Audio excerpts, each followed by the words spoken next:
હવે આપણે પાઠ કરીશું ગણપતિ અથર્વશીર્ષ.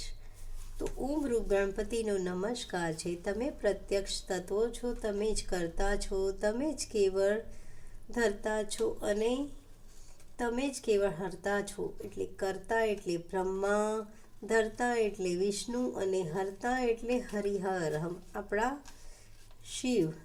આ સચરાચર અને આ સચરાચર વિશ્વમાં પણ તમે જગત બ્રહ્મરૂપ વ્યાપી રહ્યા છો. તમે પ્રત્યક્ષ આત્મા છો. હું વૃત જ કહું છું, હું સાચું કહું છું. મારું તમે રક્ષણ કરો. બોલનારનું રક્ષણ કરો, શ્રવણ કરનારનું રક્ષણ કરો, પાછળથી રક્ષણ કરો, આગળથી રક્ષણ કરો, ઉત્તરમાં રક્ષણ કરો, દક્ષિણમાં રક્ષણ કરો, ઉપરથી રક્ષણ કરો, નીચેથી રક્ષણ કરો અને ચારેય બાજુએથી મારું રક્ષણ કરો. તમે વાણીરૂપી છો, તમે ચિત્ત સ્વરૂપ છો, તમે આનંદમય બ્રહ્મરૂપ છો. ચિત્ત અને આનંદમય અદ્વિતીય છો. તમારામાં આ સર્વ ત્રિગુણાત્મક આખું વિશ્વ ઉત્પન્ન થયું છે. તમારામાં આ સર્વ જગત રહ્યું છે અને તમારામાં અંતે સર્વ જગત લઈને નાશ પામે છે અને ફરીને પણ આખું આ સર્વ જગત તમારામાં જ દેખાય છે. તમે ભૂમિ, જલ, અગ્નિ, વાયુ અને આકાશ છો. તમે પરા, પશ્યંતી, મધ્યમાં અને વૈખરી, આ ચાર જાતની વાણીના સ્થાનરૂપ છો. તમે સત્વ, રજ અને તમોગુણથી રહિત છો. તમે દેહથી પણ રહિત છો. તમે કાલથી રહિત છો. તમે શરીરના અંદરના મૂલાધારે ગુદાના સ્થાનમાં નિત્ય રહ્યા છો. તમે ત્રણ જાતના શક્તિરૂપ છો.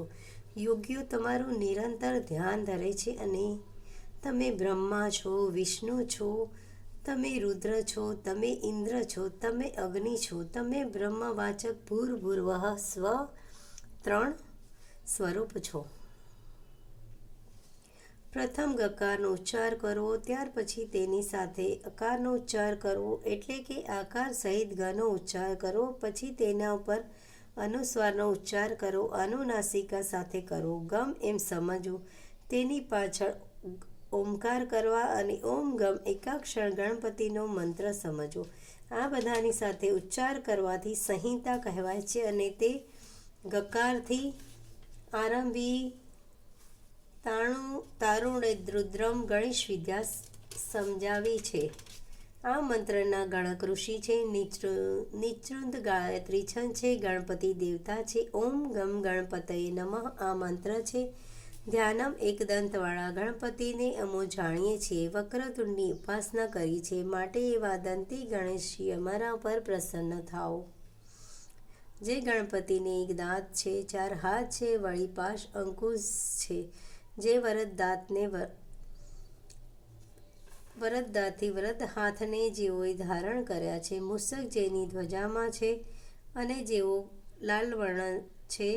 લાલ વર્ણ છે, લાંબુ જેનું ઉદર છે, સુપડા જેવા કાન છે, લાલ વસ્ત્રને ધારણ કરનાર, જેઓ પુરુષ અને માયાથી પર છે, જેઓ સૃષ્ટિની આદિમાં ઉત્પન્ન થાય છે, એવા ગણના ગણપતિનું જે યોગીઓ ધ્યાન ધરે છે તે યોગીઓમાં શ્રેષ્ઠ થાય છે.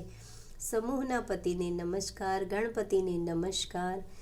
પ્રમથ નામના ગણના પતિને નમસ્કાર. લાંબા ઉદરવાળા એક દંતને ધારણ કરનાર, વિઘ્નને દૂર કરનાર, શિવના પુત્ર શ્રી વરદમૂર્તિ ગણપતિને નમસ્કાર. આ અથર્વશીર્ષ જે ભણે છે તે બ્રહ્મરૂપ પામે છે. તે સર્વવિઘ્નો વડે પરાભવ પામતો નથી. ચારે બાજુથી સુખ મેળવે છે. પંચ મહાપાપોથી મુક્ત થાય છે. સાયંકાળે પાઠ કરે તો દિવસના પાપોનો નાશ કરે છે અને સવારે પાઠ કરે તો તે રાત્રિના પાપોનો નાશ કરે છે. અને સાયંકાળે અને પ્રાતઃકાળે બંને સમયે પાઠ કરે તો તેના સર્વ વિઘ્ન દૂર થાય છે. 24 કલાક જે પાઠ કરે તેને વિઘ્ન આવતા જ નથી. અને આ અથર્વશીર્ષના પાઠથી માણસ ધર્મ, અર્થ, કામ અને મોક્ષને મેળવે છે. આ અથર્વશીર્ષ આશીષ જેને શ્રદ્ધા નથી એવાને આપવો જ નહીં, અને કદાચ મોહથી, લોભથી અપાઈ જાય તો આપનાર પાપવાળું થાય છે. જે કામનાઓ મેળવવાની હોય તે કામનાઓના સહસ્ત્ર આવર્તન કરવાથી પ્રાપ્ત થાય છે. આ અથર્વશીર્ષ ભણીને જે ગણપતિ અભિષેક કરે છે તે વક્તા થાય છે. ચોથને દિવસે ભૂખ્યો રહીને જપ કરે છે તે વિદ્યાવાળો થાય છે એવું અથર્વનું કહેવું છે. બ્રહ્મ વિદ્યા જાણીને આચરણ કરનાર કદાપી બીતો નથી. જે દુર્વાવળી યજન કરે છે તે શ્રવણ કરનારાઓમાં શ્રેષ્ઠ થાય છે. જે લાજા ભાતની ધાણીથી યજન કરે છે તે યશવાળો અને બુદ્ધિશાળી થાય છે. જે સહસ્ત્ર મોદકથી યજન પૂજન કરે છે તે મન વાંછિત સર્વ કામનાઓને પ્રાપ્ત કરે છે. અને જે ઘીવાળા સમિધો વડે અગ્નિમાં હોમ કરે છે તે સર્વ કંઈ મેળવે છે. આ અથર્વશીર્ષને જાતે લખી 8 બ્રાહ્મણોને આપવાથી મહાસૂર્યના જેવી ક્રાંતિવાળો થાય છે.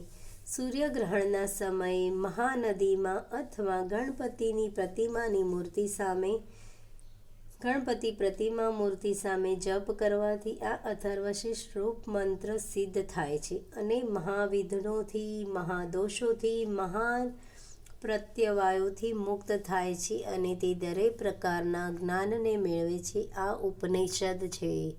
શ્રી ગણેશાય નમઃ.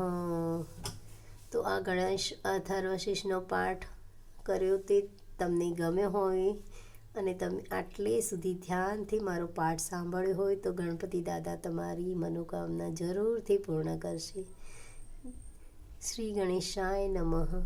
મારો આ વિડીયો તમને ગમ્યો હોય તો પ્લીઝ લાઈક, શેર અને સબસ્ક્રાઈબ જરૂરથી કરશો. જય શ્રી કૃષ્ણ.